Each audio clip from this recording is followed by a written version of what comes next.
There are many videos on what anxious attachment is out there on YouTube, but none of those videos actually talk about the origin or the core wound that causes anxious attachment. And this is the core wound that causes all insecure attachment styles. This core wound affects your romantic relationships and your other relationships like friendships, but most importantly, it affects your relationship to yourself. So you effectively have an anxious attachment to yourself. So once you heal this core wound, you'll not only be secure in your romantic relationships and your friendships, but you'll actually have a secure attachment to your internal self. Internally, you will feel like a new self, like from the inside out. So I'm going to unpack what this is all about in today's video. And make sure you stick around to the end because I'm going to teach you a great somatic tool so that you can start practicing being a securely attached person internally. And if you're new here, welcome. My name is Amy and I help women who've left a toxic relationship and are sick of falling for emotionally unavailable or the wrong men. And I help them to heal their core wounds from the level of the body so they can be happy on their own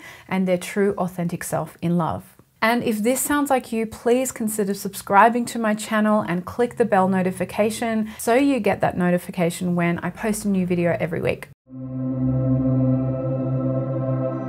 Before I get started on today's lesson, Heal Your Heart School is currently open for enrollment. So if you'd like to know more about how to work with me, just stick around to the very end and I'll let you know then. Now, anxious attachment is an oversaturated term at the moment. It's being used, it seems like, everywhere. And if anyone feels a little bit anxious, they say, oh, I've got anxious attachment. But this is actually a deeper pattern that runs throughout your life and it is ruining your romantic relationship. So it's really important to do something about this. So let's just firstly start with the external signs of anxious attachment. So at the beginning of a relationship, if you have a tendency for anxious attachment, you will fall in love quickly. You will rarely date and go straight to a relationship or kind of have that expectation that you've already entered a relationship, perhaps without communicating that with them, and that can cause some issues, particularly if that partner is a bit avoidant or they're unavailable and they tend to kind of run away. So the beginning of a relationship is always very, very much a whirlwind. Then during the relationship is like a roller coaster for you. There's high highs and there is low lows. This is emotionally, this is kind of day to day, and you are obsessing a lot about them, about their behavior. You're sort of tracking how much they show you that they're interested in you, and if they don't enough, you're asking for more. So you kind of notice the subtle changes of a relationship in the dynamic more deeply than someone who is secure related. And that's simply because you're more sensitive and more hyper attuned and hyper aware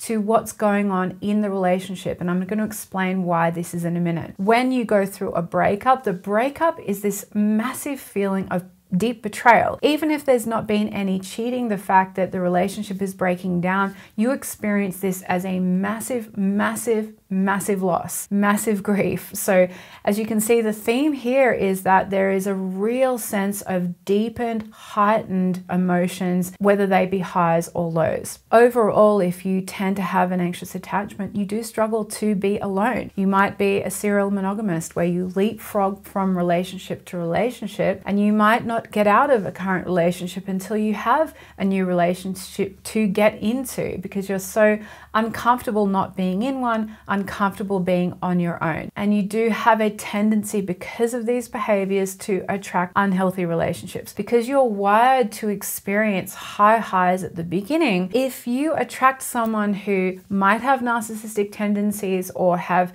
any kind of disingenuous behavior where they might be love bombing you, you probably experience love bombing as a soothing experience rather than the kind of like overwhelming, inappropriate experience that a securely attached person would have. And of course, because of that, you're going to totally ignore or miss the red flags because you're so focused on how deeply fulfilling the start of a relationship is. And of course, then when they pull back, if they're an unhealthy or unavailable person, they aren't able to follow through with the relationship, you're going to experience that pulling back in a massively, deeply painful and uncomfortable way. Now, just as important as knowing the external signs of anxious attachment is knowing the internal signs of anxious attachment. And this is your internal experience. So recognizing these takes a level of self-awareness, but if you hang out enough on my channel, you will start to learn self-awareness. So the first kind of common theme or feeling if you have anxious attachment is there's this internal feeling of never being good enough for the person. As I said, you are scanning for reinforcement all the time from them. It feels like you can never get enough reassurance, right? You could just kind of take and take and take and take. It's because you have an internal story that you are never good enough in relationships. You also have a really loud inner critic that feeds this inner belief. So you can never prove to yourself that you're good enough because that inner critic is such a strong part of your personality. And you also have this constant internal chatter of your object of desire, this person that you're with. The internal monologue is, what is he thinking? What is he doing? Where is he? What's his experience right now? It's kind of like you don't exist internally, and what's actually inside you is you thinking about them, connecting to them, wondering about them, and of course, like checking on them to see whether they're still connected to you, whether they still like you, whether they still love you. Now, as I said in the introduction, you also have an anxious attachment to yourself, which means that you lack self-trust, right? There's so much doubt about yourself, and that feeds into this kind of constant need for reassurance. But you yourself as an individual, you don't do what you say you do. You haven't built up self-trust. Self-confidence isn't there. You're uncertain of yourself. You're uncertain of your identity. And this is partly because you spend so much time looking for external validation or looking to your partner for love, for reassurance. You have little to no internal validation, and you live a very internally volatile emotional landscape because of it. Now let's look at what anxious attachment actually is in terms of this core wound. I want you to write this down if you've got paper with you. Anxious attachment is a trauma response. Anxious attachment is a trauma response. It is a learned behavior from your earliest experiences with your first relationships, with your primary caregivers, your mom, your dad, whoever it was that raised you. And we all know the trauma responses: fight, flight, freeze, and fawn. Anxious attachment is actually fight or freeze or fawn, right? Avoidant attachment is flee, right? Get out of there. This might surprise you because you'll say, well, hang on, I've got anxious attachment and I don't fight, I'm not angry. You'd be really, really surprised that how much anger you actually have bubbling down there, but you've learned really well how to suppress it. And this is part of the learned behavior. So you might also be thinking, well, I don't have much trauma from my childhood. How has this happened?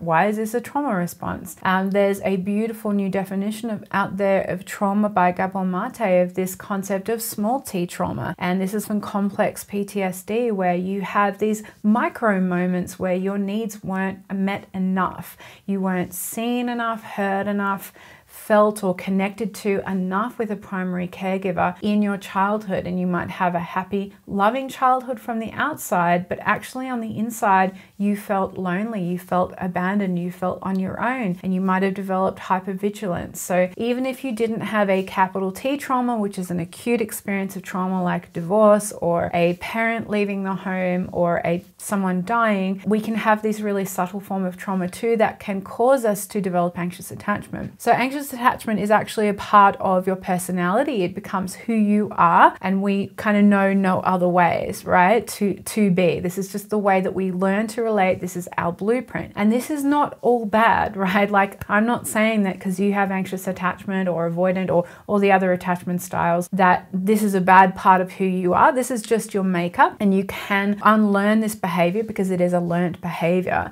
But it's kind of like just kind of knowing that this is what you tend to do, knowing yourself well. Just similar to saying, well, I prefer maths over English. I'm just not as good as English. English is just a little bit harder for me. Relating to others in a healthy, intimate way without anxiety is just a little bit harder to me because of my experience and the way that I'm wired. So this behavior, this blueprint, this pattern affects your nervous system. It affects your emotional regulation, your perception, and of course your internal relationship with yourself. Now, I want to talk briefly about the nervous system piece here because this is actually understated about how important it is in turning around your attachment style. When you had those experiences of trauma when you were younger with your first relationships, you would have learned a behavior in response, a maladaptive behavior in order to get your needs met. And this would have happened subconsciously. This is a brilliant, genius aspect of our development as human beings, but your nervous system also grew around that learned pattern. So you learned fight and freeze and fawn as a way of relating and all of the complexities around that. And our bodies are so intelligent in the way that they did that to protect us from the harsh realities of the situation. You were learning to look out and scan for a potential threat to your connection. So this is the origin of the obsessive thinking, of the ruminating, of the constantly scanning and tallying how many times he texted you and how quickly he texted you back and all these things. It's because your nervous system has actually grown up to be in this state of hypervigilance. So if you have anxious attachment, you are low level dysregulated pretty much all of the time. And one of the aspects and the issues around this is you don't feel safety in the body. And you might think, well, hang on, I feel safe right now, this is fine. But because you're so used to it, you don't notice how you are dysregulated at the moment. Please let me know in the comments if any of those ring true for you or what you're experiencing right now with your anxious attachment. I would love to hear from you. So we're going to dive into the core wound now, the actual origin of anxious attachment and these attachment wounds, and then I'm going to give you some steps to heal. So the core wound of anxious attachment is actually an abandonment wound. All right. Now let me connect the dots for you so you understand. The trauma you experienced in your earliest relationships was that you weren't being fully seen and heard and known and understood, right? And that's why you've developed those maladaptive behaviors to get your needs met, and thus your anxious attachment was born. But the actual sensation and the effect of not feeling seen, heard, and understood as a young child is that you felt no sense of belonging. You felt deep loneliness. You felt like you didn't belong. You felt like there was something wrong with you. Those feelings actually contribute to something called an abandonment wound or abandonment issues. And I go into a lot more detail about your abandonment wound in this video here. I recommend you watch that next. But effectively, it is a frozen energy that lives in the body in response to the trauma that's happened, whether it's small, whether it's big. Just think it as an internal scar that's kind of grown over from that initial wound of being left, of not being heard, of being effectively abandoned. And that wound carries those deep emotions you experienced as a very young child. And then every time you feel a sense of abandonment as you get older and have more relationships, those deeper feelings of sadness, of despair, of grief kind of get bundled up in this little frozen energy in your body. Now, you might know this abandonment wound to be the wounded inner child. That's another term that's used. And the reason I don't use that term is because often we have a lot of different ages or inner children that have experienced woundedness, and there's a lot of different aspects and parts to this energy. This wound can be quite complex, but the most important thing to know is that your reflex is to bury these deep feelings of grief and sadness, and you could probably get in touch with them anytime you feel like you might cry or anytime you feel like you revisit a memory of a time when that happened. You can probably get in touch with them. And like I said, this can be caused by an acute scenario of abandonment if there was, a parent that left you, or there was a divorce or some significant thing happened. Even if like a pet dies or obviously a death in the family, this abandonment wound can start. And if you are a sensitive person, if you're an empath, you are going to feel a sense of abandonment more deeply with more subtle things in your family dynamics than others. And this is often where the complex small t trauma comes in, where you're always kind of perceiving a scenario through the lens of, oh, they're not hearing me, or I'm not feeling like understood, or they've just dismissed me. And you can feel those scenarios scenarios when you're a child would build up this story of being kind of abandoned or ignored or rejected. And so you then develop these core beliefs in your personality over time of, I'm not lovable, I'm not good enough, I'll never be loved, or I'm broken, or there's something wrong with me. Now remember, towards the start of the video, I talked about how an internal sign you have anxious attachment is this constant feeling of not being enough in your relationships. Like that's a story that you tell yourself that, you know, this is what's going on with your partner. This links directly to this core wound. It's often a story that a person that anxious attachment has. And what happens is, you know, your cognitive bias takes over if you have anxious attachment, and you're perceiving the relationship through the lens of never being good enough, and your inner critic is just taking over and running the show. This is why anxious attachment can be really detrimental to having a healthy relationship, because you have this need to be constantly vigilant to try and appease this core wound that is raging and that is needing you, that's needing healing, that your current relationship shouldn't ever have to deal with. This is something that we primarily need to deal with within ourselves, and then let our partner know how they can meet our needs from an empowered place rather than from a place of just having no control over it. Now remember, anxious attachment is a trauma response. It is a coping mechanism to deal with perceived abandonment in early childhood. And because the body feels unsafe, it thinks that abandonment is happening. There is this need to disassociate from the body, right? So that's where we get this rumination, obsession, compulsion of anxiety and just thinking about things, right? That's effectively why it's anxious attachment. Anxiety is the predominant mental state that you're in, and it becomes your personality. You overthink all the time. You're always in your head. And ironically, this is the opposite of the healing journey moving forward, which I'll tell you about in a minute, where we actually need to incorporate and heal the wounds that lie in the body. We cannot think our way out of anxious attachment. Thinking too much is what gets us into anxious attachment in the first place when we were a child. And unfortunately, if you have anxious attachment, you have a tendency to attract and let in unhealthy and toxic partners, because as I said earlier, that initial love bombing, that kind of overwhelmingly, you know, huge kind of expressions of love isn't a turnoff to you. Like, you don't see how inappropriate that is. That actually soothes your anxious attachment, and you have this feeling of feeling safe, right? And, you know, this is kind of like a beautiful thing, and we're meant to be because of how kind of overwhelming they're showing me things now is finally in what I needed. And they start to just give you breadcrumbs, and they're not always available, and that just sets your anxious attachment into overdrive, right? The scenario becomes complicated. You just get driven into your head more and more and more. Unfortunately, this is often the scenario where an anxious person will attract an avoidant person, because these two scenarios go hand in hand so well. And when we stay in a relationship with someone who gets us to stay in our head and makes us feel like we're not enough, we're actually reliving a dynamic we had with our caregiver that caused the anxious attachment in the first place. Now, as I alluded to earlier, this is a learned coping mechanism from what happened, and because it was learned, it can be unlearned, all right? And I'm walking proof of this. This is what I teach in Heal Your Heart School.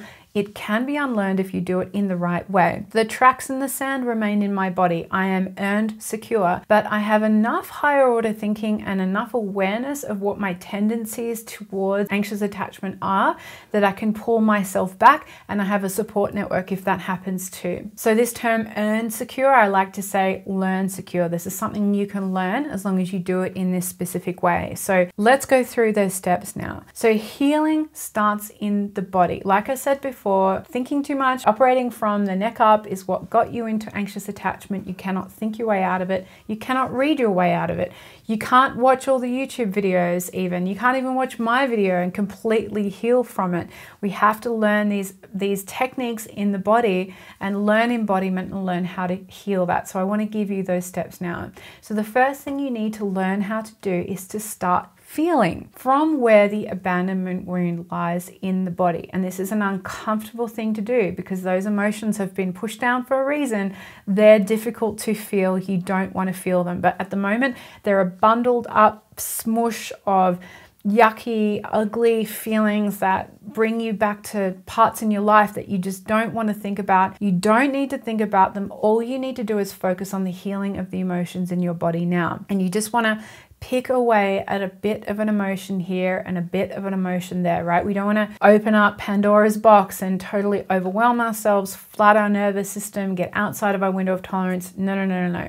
We need to open it up bit by bit. So start getting in touch with that wound, start allowing yourself to feel those emotions. And healing is feeling, which is grieving, crying, shaking. Any somatic practice you need to do to get started, yoga, breath work, anything that puts you in your body to get you started getting in touch with that abandonment wound. The second thing, and this probably goes hand in hand with the first thing, is to establish safety in the body. Now, like I said earlier in the video, you're probably wondering, like, I don't feel unsafe in my body, but you've been dysregulated for most of your life. You think that that's normal, and you think your baseline is normal, but your baseline's here, and your baseline needs to be down here. This is what we need to focus and practice doing. Once you start to learn a deeper sense of safety in your body, you will notice those times you go into anxious attachment when you're dysregulated. Your internal awareness will grow. So the way to increase safety in your body is to learn self-soothing skills and to work with your breath. The breath is such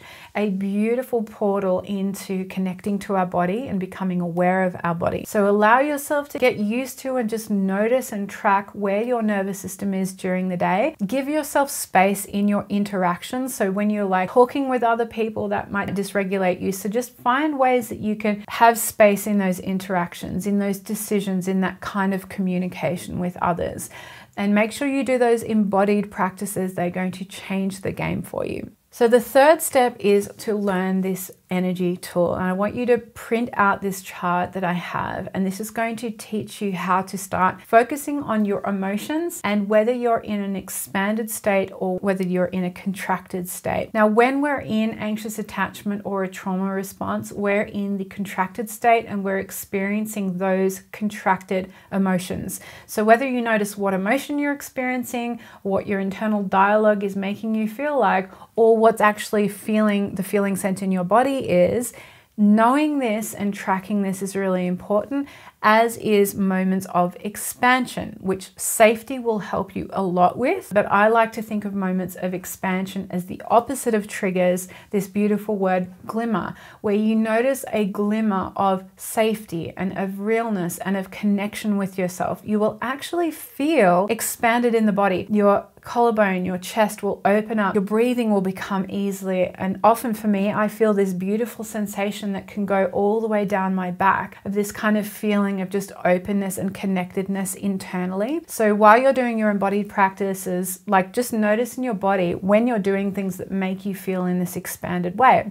If you come up against a situation or a person where you know your anxious attachment might be triggered, the way you can start practicing safe, secure relating with yourself is to think, what if I felt safe in my body right now? How would I respond? Because remember, anxious attachment is a trauma response. You think you're unsafe in that moment. What if I'm safe? How would I respond? Give yourself a minute. See if you can just expand in the body, stand upright, whatever it takes. And think about what can you do right now to expand, to feel safe. Have a bunch of things that you know you can do in your toolkit to allow yourself to do that, whether that's just standing and breathing to 5, or whether that's using your senses to look around the room and to notice, right? To really track, use your eyes. What can I hear? All of these little somatic practices can really help you to expand and bring you outside of your anxious attachment. This is the process of rewiring the body. This is going to get you to a place of secure relating to others and to yourself. Now, if you are interested in deepening your practice here and really learning how to actually heal specifically the core abandonment wound that causes your anxious attachment, I have a complete training on how to do that. 3 proven steps to self-love after a toxic relationship ends. And in it, I go through a really specific somatic tool